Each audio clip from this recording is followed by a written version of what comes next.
भाइयों, आज हम आपको ढींगरी मशरूम के बारे में थोड़ी सी जानकारी देंगे। जैसा कि आप जानते हैं कि इस समय जो सीज़न है, अब वो ढींगरी मशरूम लगाने का चल रहा है।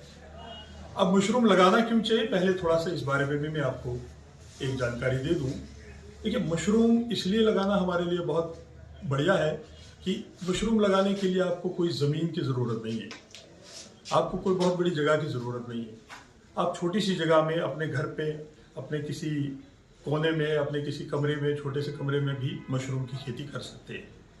इस खेती से आपकी इनकम तो बढ़ेगी ही, साथ ही साथ इससे आपको जो है बहुत जो ग़िज़ा में जो अहम तत्व होते हैं, जो बहुत ज़रूरी चीज़ें होती हैं, जैसे विटामिन, मिनरल्स और प्रोटीन्स, उनकी कमी भी हमारी पूरी होती है। मशरूम विटामिन डी में खास करके बहुत रिच होता है, बहुत उसमें ज़्यादा मात्रा में होता है, जिसकी वजह से बहुत सारी जो है शरीर की जो बीमारियां हैं उनका भी निवारण होता है। तो मशरूम की खेती करने के लिए आपको बहुत ज़्यादा लेबर की भी ज़रूरत नहीं है, और घर की जो लेडीज़ हैं, महिलाएं हैं, वही इसकी खेती को आराम से अपने घर के अंदर बैठ के ही कर सकती है।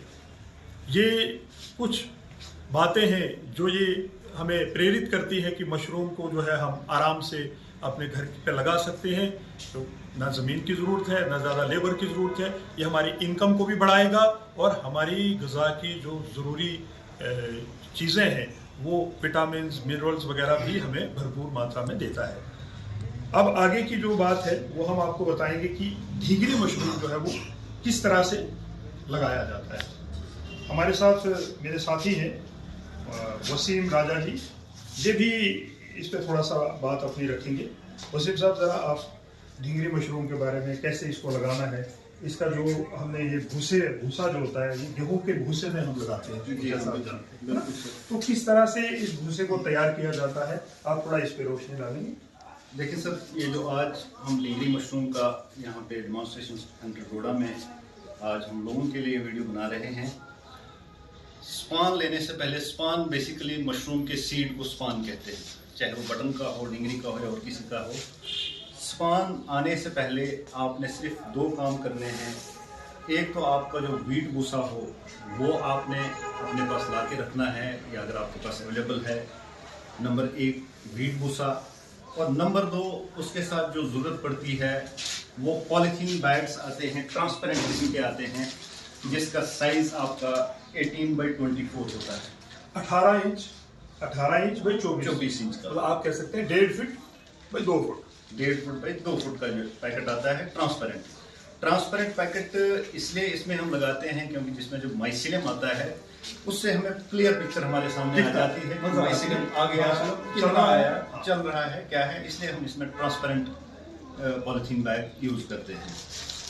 उसके बाद जो हमारा प्रोसेस है, जब हम स्पान यहाँ से लेते हैं, जब हम आपको देते हैं, ये इसका स्पान है, ये स्पान है। कोशिश करनी है कि ये स्पान आप डायरेक्ट सनलाइट में ना रखें, किसी ठंडी जगह पे रखें, घर में किसी कोने पे रखें, आप साइड पे, फ्रिज अगर आपके पास अवेलेबल है फ्रिज में रखिए, अदरवाइज आप किसी भी जगह रखिए जहाँ पे इसको डायरेक्ट छाँव में रखिए, जहाँ पे आपका डायरेक्ट सनलाइट नहीं आ रही, धूप इस पे ना पड़े, टेम्परेचर इसका ज़्यादा ना हो, ठीक है।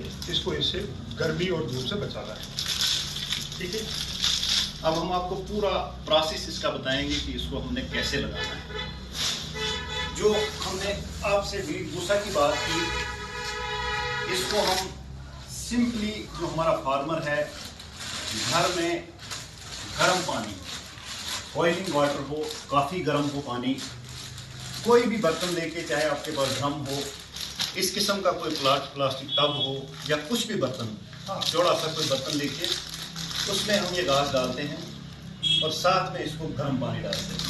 इसको गर्म पानी में हमने भिगोना है, तकरीबन 1 घंटा तक इसको उसमें डुबो के रखना है, 1 घंटा बॉइलिंग वाटर में।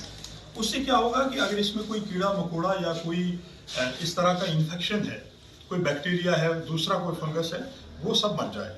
1 घंटे के बाद इसको आप बाहर निकालेंगे, ठीक है वसीम साहब। उसके बाद इसको निकाल के आप करीबन 2-3 घंटे तक इसको आप थोड़ा सा रहने दें कहीं पे, ताकि इसमें जो पानी है, एक्स्ट्रा जो पानी है वो सारा बाहर निकल जाए। अब इसके बारे में जैसे वसीम साहब हम बात करते हैं कि ये तैयार कब होगा, इसका थोड़ा सा बताएं कि अब ये तैयार है, इसको हम पैक करेंगे तो किस तरह से उसको हम देखते हैं कि ये तैयार हो गया है। देखें, जब जैसे अभी एमडीओ साहब ने आपसे कहा कि जब आप ये बर्तन से निकालेंगे, जब आपने भिगोने के लिए इसको रखा था, वहाँ से निकाल के आपने सिर्फ इतना ख्याल रखना है कि जहाँ पे आपने ये डालना है, या तो आपके पास कोई पॉलिथीन शीट हो साफ सी, अगर पॉलिथीन शीट नहीं है, नीचे सीमेंट है, टाइल है, उस पर थोड़ा सा पोंचा मार दें, कोई गंदगी ना हो जिससे इन्फेक्शन ना हो। आपने ये मान के चले, हमने ये भिगो के लाया है, ये आपने उलट दिया किसी भी साफ जगह पे, जैसे हमने पॉलिथीन बैग पे उलट दिया इसको, 1, 1.5, 2 घंटा रखने के लिए इसको इसलिए रखना है, इसमें जो एक्स्ट्रा पानी होता है वो इससे बाहर निकल जाएगा। और जब आपने पैकिंग करनी है 2-2.5 घंटे के बाद जब आपने पैकिंग करनी है, उसका अंदाजा आप कैसे लगाएंगे कि भाई अब ये तैयार है। जब आप ये भूसा उठाएंगे, इसको थोड़ा सा अपने हाथ में दबाइए आप, अगर ड्रॉप इसमें आते हैं कोई बात नहीं, उतना पानी रहे इसमें, लेकिन इसकी कतार न चले पानी की। पानी बिल्कुल नहीं रहना चाहिए, एक तरह से कह सकते हैं आप। हाँ, और सिर्फ हाथ गीले करें, हाथ आपके गीले, एक आध ड्रॉप निकल जाए पर हाथ गीले हो, न ज्यादा गीला रखना है इसको। हाँ, ये बात न सूखने देना है। आपने जब इसको पकड़ा हाथ में, आपके हाथ पे पानी आना चाहिए। फिर इसके बाद सिंपल तरीका आपका, आपने जो ये सीड हमसे लिया है इसका पैकेट, इसको आपने बिल्कुल नरम हाथ से इसको तोड़ना है कि इसके दाने, ज़्यादा जोर नहीं लगाना है, नरम हाथ से आपने इसको तोड़ना है, इसके दाने अलहदा हो जाए। ये जब आपका अलहदा हो गया, आप किसी चीज़ पे इसको उलट दें जो आपका साफ सी जगह हो, चाहे पॉलिथीन शीट हो या किसी भी चीज़ पे, अखबार के टुकड़े पे साफ हो। इसको आप खोल दें इसमें से, इसको थोड़ा सा ये दाने इसके अलहदा हो जाएं, ज़्यादा जोर नहीं लगाना है, ये आपके अलहदा हो जाएं। वैसे भी थोड़ा सा ये ठंडा होता है, जब आप फ्रिज में रखेंगे थोड़ी सी देर के बाद ये खुद इसमें से खुल जाएगा। ये आपके पास दाने, आपके पास ये तैयार हो गए। फिर आपने यही पॉलिथीन बड़े आराम से इसको कर सकते हैं। पॉलिथीन बैग एक लेके इसको आप बाहर के लिए फोल्ड कर दें। अब इसमें एक खास बात जी, यहाँ पे मैं बता दूं आपको, इस एक जो हमने स्पॉन का बैग लिया, इसमें से हमने करीबन 6 जो लिफाफे हैं वो तैयार करने हैं, 6 पैकेट। तो हर पैकेट में बराबर स्पॉन जाए, इसके लिए आप ऐसा करें कि इस लिफाफे को खोल के इसके 6 हिस्से कर दें, हर लिफाफे के लिए एक हिस्सा, क्योंकि ऐसा ना हो कि आप अंदाजे से डालेंगे तो किसी में ज़्यादा किसी में कम हो जाए। इसको खोल के रखें, इसको अपना आपने खोल लिया, फिर स्टार्ट करें आप आगे का प्रोसेस। बिल्कुल 6 हिस्सों में इसको डिवाइड कर, आपके ये वाले पैकेट इससे जो आपने तैयार करने हैं, इससे 6 पैकेट आपके एक पैकेट से तैयार। तो जैसे सर ने बताया कि बेटर ये है कि आप इस सीट को जो आपने एक पैकेट खोला, इसको 600 में तकसीम कर दो बराबर, जो आपका इजी हो जाएगा कि हमने किस तरह ये आपने पैकेट इसका फोल्ड किया। अब इसमें ये हम भूसा डालते हैं। भूसा हम डाल रहे हैं इसमें। भूसा ख्याल रहे कि सूखा ना हो, मॉइस्चर इसमें होना जरूरी है इसके माइसिलियम के चलने के लिए और इसकी जान के लिए। अब कितने इसमें डालनी है? मैं वही सर, मैं एग्जैक्ट उतना डाल के इसको जब आप इसमें डालेंगे, इसको थोड़ा सा प्रेस कर दें आप, अच्छी तरह से प्रेस कर दें। आप प्रोसेस को देख लीजिए, अच्छे से समझ लीजिए कि प्रोसेस, इसको आपने भूसे को थोड़ा दबाना है ताकि अच्छे से पैक हो जाए। ये आपका, और करीबन ये हम देख रहे हैं 4 इंच की लेयर जो है वो 4 इंच की लेयर आपने डालनी है इसमें। 4 इंच की लेयर आप एक बना लीजिए, इसको प्रेस कीजिए। फिर आप अंदाजे से जो आपने हिस्सा किया है, जो इसके हिस्से एक पैकेट में आपकी 4 आ जाएंगे। 4 तो आप उसी अंदाजे से अब इसमें सीड डाल दें। मैं अगर अंदाजा करता हूँ, एक लेयर में ये इतना सा सीड काफी है, ये बहुत ज्यादा, थोड़ा सा आप कैमरे की तरफ अच्छे से, ये इतना सा सीड एक लेयर के लिए काफी है, इतना सीड जो है वो काफी है।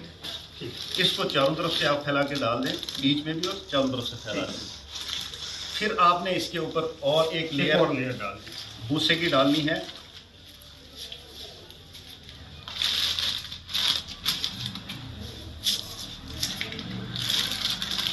इसको आप प्रेस कीजिए,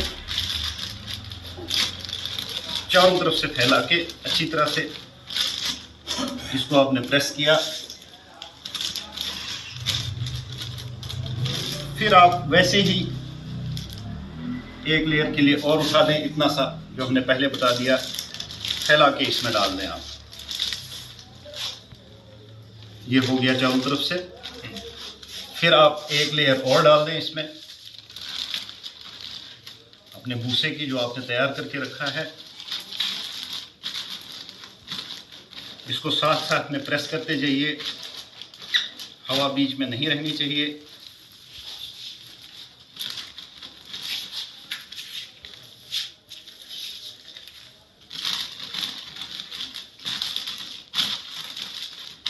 तो आप ये जी करीबन 4-4 इंच की लेयर जो है 4-4 इंच की लेयर बनाते जाएंगे। मान के जाएं आप। ये प्रेस करके तीसरी लेयर है हमारी। तीसरी लेयर है हमारी। ये इतना सा सीड और ले लिया, इसमें चारों तरफ से डाल दिया।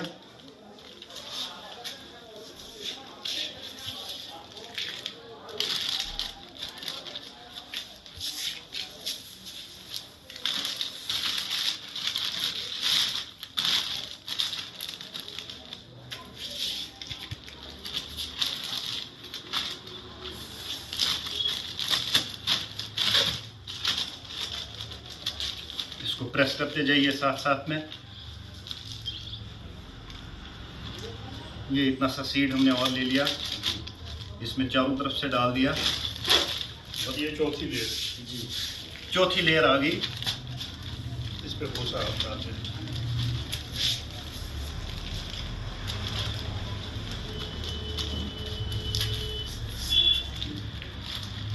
ये आपका भूसा आ गया इसके ऊपर। और चौथी लेयर डालने के बाद इसको अच्छी तरह से प्रेस कर दीजिए आप।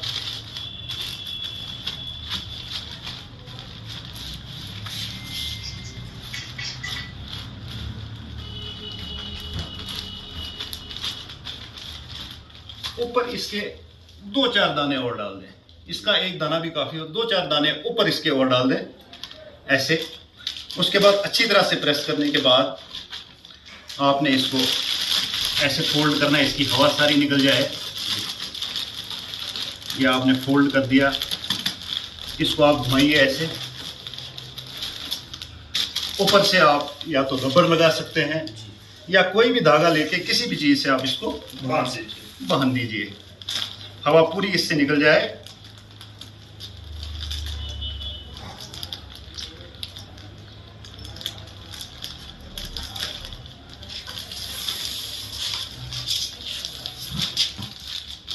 जब आपका ये ऐसे पैकेट तैयार हो गया, थोड़ा सा इसमें और भरना है, इतना खाली ना रहे, बांधने के लिए आपकी जगह रहे। थोड़ा सा इसमें भूसा और डालें।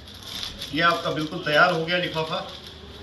इसके बाद सबसे इम्पोर्टेंट बात जो मैंने नोट किया है यहाँ के फार्मर्स में, जो इसमें सुराख करने हैं वो बहुत छोटे सुराख करते हैं। आपका सुराख का अंदाजा ये हो, इससे आपका आइडिया नहीं होगा। आपका जो अंगूठे का साइज होता है इतना सा सुराख आपका हो, आप किसी भी चीज से वो कर सकते हैं। जैसे हमने ये रखा है, अगर आपके पास कोई छोटी चीज भी है, थोड़ा सा ये घुमा दिया, इसको जरा ऐसे घुमा दें, इतना सुराख मगर होना चाहिए। इससे आपका मशरूम जो है वो इजीली बाहर आ जाएगा। कुछ लोग बहुत छोटा सुराख करते हैं, उससे मशरूम बाहर आने में उसको प्रॉब्लम होती है। एक पैकेट में आप कम से कम मान के चलेंगे 10 से 12। एक मैंने कर दिया।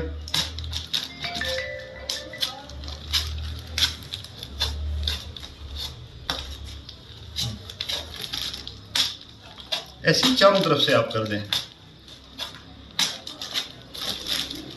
10 से 12 सुराख आप एक में पैकेट में कीजिए। उसके बाद जहां पे आपने ये रखना है, इस पैकेट को दूसरे पैकेट से कम एक और दूसरे के बीच में 1 फुट का फर्क रहे, क्योंकि इसका जो मशरूम है वो चारों तरफ से इन्हीं सुराख से बाहर आता है। और इसका जो फूल है काफी बड़ा, इतना सा फूल इसमें आ जाता है। इसलिए उतनी जगह इसको आसपास में हो कि वो फूल इजीली आ जाए। और फूल आने के बाद आपको अंदाजा होगा, अगर वाइट कलर का ये है, वाइट जिसको कहते हैं पूरा वाइट होगा, उसके बाद थोड़ा सा इसमें कलर डिम होना शुरू हो जाएगा। दैट मीन इसको आप इसको मशरूम को आपने उस फूल को तोड़ना है। तोड़ने का सिंपल तरीका है, आपने खींचना नहीं है, आपने थोड़ा सा इसको घुमा के काटना है। जो भी आपका फूल होगा उसको आपने घुमा के, जैसे ये आपका फूल है, ये फूल आपका लगा हुआ है, इसको यहाँ से पकड़ के ऐसे घुमाइए, ये बाहर आ जाएगा। इससे पहले एक जरूरी बात और ये है कि जब आपने ये बैग तैयार कर लिए तो कैसी जगह पे रखें, कहाँ पे रखें? आप कोशिश करें कि कमरे के अंदर इनको रखें, छाँव में रखें, लाइट कम हो, अच्छी बात है। वेंटिलेशन पहले इसकी बंद रखें। आप कहीं भी अगर खिड़की वगैरह है उसको ऐसे बंद रखें कि अंदर हवा ना आ जाए। कितने दिन तक? कम से कम 15 से 20 दिन के बाद आपको इसमें, मैं तो कहता हूं कि मशरूम की जो इसमें कहते हैं मेहनत जो है, इसकी मेहनत ये है कि इस पर कोई मेहनत करनी नहीं है। 15 से 20 दिन आपने बिल्कुल नज़र तक नहीं देनी इसमें क्या हो रहा है। जब आप 15 से 20 दिन के बाद कमरे में जाएंगे जहाँ पे आपने रखे होंगे, तो आप देखेंगे ये पैकेट्स आपके बिल्कुल सफ़ेद हुए होंगे, इसमें पूरा माइसीलियम आया होगा, आपकी ज़मीन पे भी नीचे भी थोड़ा सा पाउडर उसका बिछा हुआ होगा। दैट मीन्स आपका 20 दिन तक इसमें माइसीलियम आ जाता है और महीने के अंदर अंदर आपकी क्रॉप इसमें आना शुरू हो जाती है। इसमें मुख्तसर हम कह सकते हैं कि सबसे पहले इसको हमने थोड़ी अंधेरी सी जगह पे, छाँव वाली जगह पे, बिल्कुल खिड़कियां और दरवाजे बंद करके रखना है 15 से 20 दिन तक, ताकि माइसीलियम रन जो है वो बहुत अच्छे से हो जाए। वो उसके लिए सही कंडीशंस यही है कि इसमें जो है वो वेंटिलेशन हमने बंद करके रखी है, कार्बन डाइऑक्साइड की मात्रा थोड़ी अधिक होनी चाहिए वहाँ पे। तो ऐसे करने के लिए आपने इसको बंद जगह पे रखना। ठीक है। जब आपकी फिर क्रॉप आनी शुरू हो जाती है, उसके बाद जब आप कमरे में घुसेंगे आपको थोड़ा सा घुटन सी महसूस होगी कि थोड़ा सा यहाँ पे ऑक्सीजन की कमी है। फिर आप सुबह और शाम उसमें आधा घंटा वेंटिलेशन दे सकते हैं। आपने दरवाज़ा अपना खोलना है या खिड़की खोलनी है, आधा घंटा, जिसकी वजह से उसमें ऑक्सीजन अंदर आ जाए कमरे में। यही इसका तरीका है। और कम से कम एक पैकेट से जब आपकी 3 क्रॉप्स आ जाएं, 3 क्रॉप्स के बाद आपको ये लगेगा कि ये सूख रहा है, तब तक आपने कोई पानी नहीं देना है। 3 क्रॉप्स लेने के बाद आपने किसी ब्लेड की मदद से या कोई चाकू हो, इस पैकेट को आपने काट देना है या आपने निकाल देना है। और ये जो मटेरियल आपका होगा ये इंटेक्ट वैसे ही रहेगा, इस जमा हुआ शेप पकड़ ली होगी माइसीलियम की वजह से, बिल्कुल ऐसा ही रहेगा, जमा हुआ होगा। फिर लिफाफे की जरूरत नहीं। फिर आपने उसमें थोड़ा सा दूसरे दिन स्प्रेयर की स्प्रे से, ऐसा ना हो कि कोई आप किसी जग के उस पर पानी डालें, ऐसा नहीं। ये थोड़ा जो आपका इससे थोड़ा सा इसमें स्प्रे कर दें कि इसमें वो नमी, जो मैं आज के लिए कह रहा हूँ कि बंदे हो कि इसमें नमी हो, वो नमी इसमें मेंटेन रहे। शुक्रिया। यही है प्रोसेस इसका। तो मजीद जानकारी के लिए अगर किसी को इसमें कोई और दिक्कत आती है तो वो हमारी मशरूम डेवलपमेंट स्कीम डोडा, जो चीफ एग्रीकल्चर ऑफिस डोडा में है, वहाँ पे संपर्क कर सकते हैं। हमारे मोबाइल नंबर है 9419136257 7006547494। शुक्रिया। Thank you.